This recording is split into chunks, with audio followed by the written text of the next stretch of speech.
यहाँहरू सबैलाई जय मसीही तथा शालोम। आजको यस भिडियोमा हामी मध्यरातको प्रार्थना गर्नेछौँ। हो, प्रार्थना गर्न धेरै पटक हामीलाई गाह्रो महसुस हुन सक्छ, तर आउनुहोस् आज हामी सबैजना मिलेर सँगै प्रार्थना गरौँ र हामी विजय बनौँ। प्रार्थना यसरी सुरु गरौँ। हे परमेश्वर, यो रातको सुनसान वातावरणमा म तपाईको सामु आएको छु। सारा संसार निदाइएको छ, तर मेरो हृदय तपाईलाई खोज्दैछ। रातको अन्धकारमा पनि तपाई मेरो प्रकाश हुनुहुन्छ। प्रभु, यो सुनसान रातमा म तपाईको शरण पर्दछु। म तपाई सर्वशक्तिमानको छत्रछाया मुनि आउँछु, कारण तपाई मेरो शरणस्थान र किल्ला हुनुहुन्छ। मेरा परमेश्वर, जसमाथि म भरोसा गर्दछु। आजको रात म तपाईको बाहुली मुनि लुकेर सुत्न चाहन्छु। कृपा मलाई सुरक्षा गर्नुहोस्। कुनै पनि भय, कुनै पनि डर, कुनै पनि रोग वा विपत्ति मेरो नजिक आउन नदिनुहोस्।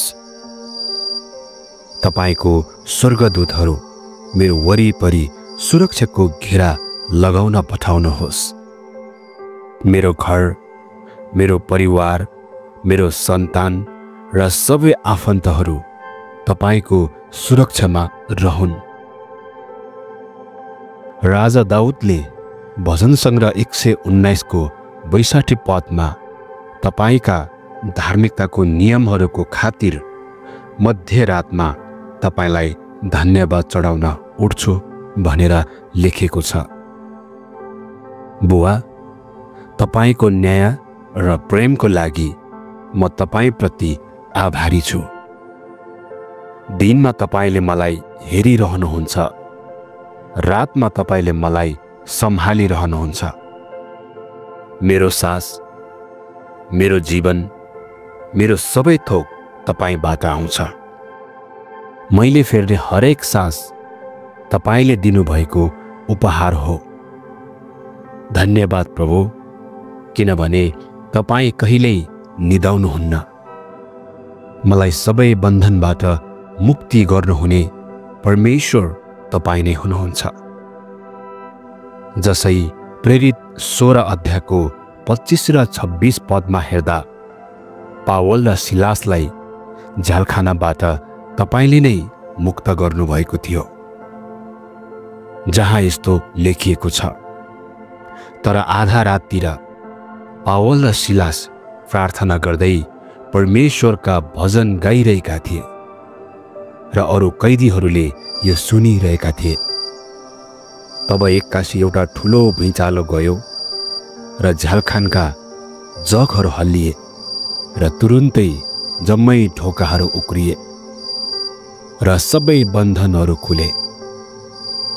जसरी पावल र सिलासले जेलभित्र मध्यरातमा प्रार्थना र गीत गाए, त्यस्तै म पनि तपाईलाई स्तुति गर्छु र प्रार्थना गर्छु। प्रभु, त्यो रात तपाईको सामर्थ्यले ढोका खोले, बन्धनहरू टुटे। त्यसरी नै आज म पनि सबै बन्धनहरूबाट मुक्त हुन चाहन्छु। बुवा, मलाई जाँच्नुहोस्। यदि मेरो हृदयमा डर छ भने मलाई यसै घडी मुक्त गर्नुहोस्। यदि मेरो आत्मा थाकेको छ भने मलाई ताजगी बनाउनुहोस्। यदि मेरो परिवार सङ्कटमा छ भने हामीलाई शान्ति दिनुहोस्, कारण मेरो स्वतन्त्रता तपाईको उपस्थितिमा मात्र सम्भव छ। हे प्रभु, तपाई मेरो ज्योति र मुक्ति हुनुहुन्छ। मैले कसको भय मान्नु? रातमा अन्धकार हुन्छ, तर तपाई मेरो ज्योति हुनुहुन्छ। तपाईले मलाई अन्धकारबाट निकालेर तपाईको ज्योतिमा ल्याउनु भयो। म सधैँ तपाईको मुहार खोजी गर्छु प्रभु र तपाईको प्रेममा विश्राम लिन्छु। प्रस्थान 12 को 29 र 30 पदमा हेर्छु र तपाईले गर्नुभएको शक्तिशाली कार्य म सम्झन्छु। मिस्रमा त्यो सुनसान रातमा तपाईको सामर्थ्य प्रकट भयो र तपाईले आफ्नो जनलाई मुक्त गर्नुभयो। त्यो रात पनि तपाईको शक्तिशाली हातले मुक्ति ल्याउनु भयो। त्यस्तै आजको यो रातमा पनि म मेरो जीवनमा मुक्ति, उपचार र नयाँ सुरुवात माग्दछु। तपाईको हातले मेरो जीवनमा काम गर्नुहोस् प्रभु। परमेश्वर, तपाईको वचन भजन संग्रह 63 को 6 पदमा यस्तो लेखिएको छ, मेरो ओछ्यानमा म तपाईको सम्झना गर्छु र रातभरि तपाईको ध्यान गर्छु, किनकि तपाई मेरो सहारा हुनुहुन्छ। तपाईको उपस्थितिमा मेरो आत्माले आनन्दले गाउनेछ र म जान्दछु तपाईमा म सुरक्षित छु। म मेरो युद्ध तपाईको हातमा सुम्पन्छु, मेरा डरहरू तपाईमा ल्याउँछु। तपाई मेरो पक्षमा लड्नुहुन्छ केवल मेरो निम्ति र म तपाईमा शान्त रहन्छु। धन्यवाद प्रभु, तपाई सधैँ विजयी हुनुहुन्छ। हे स्वर्गीय बुवा, यो रातमा मेरो हृदय, मेरो घर, मेरा प्रियजनहरू तपाईको हातमा राख्दछु। अब मलाई मिठो निद्रा दिनुहोस्। मेरो आत्मालाई तपाईको प्रेमले घेरिराख्नुहोस्। जब बिस्तारै बिहानको उज्यालो खुल्छ, म तपाईको कृपा र नयाँ जीवनको अनुभव गरौँ, किनभने तपाई मेरो रक्षक, मेरो शान्ति र मेरो मुक्ति हुनुहुन्छ।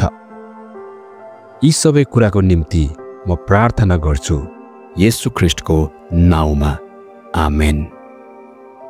तपाईहरुलाई आजको हाम्रो भिडियो कस्तो लाग्यो? यदि आशिषमय महसुस भयो भने कमेन्टमा आमेन लेख्न नभुल्नुहोला। स्वर्ग अनि पृथ्वीको मालिक परमेश्वरले यहाँहरू सबैलाई आशिष दिनुभएको होस्। आमेन।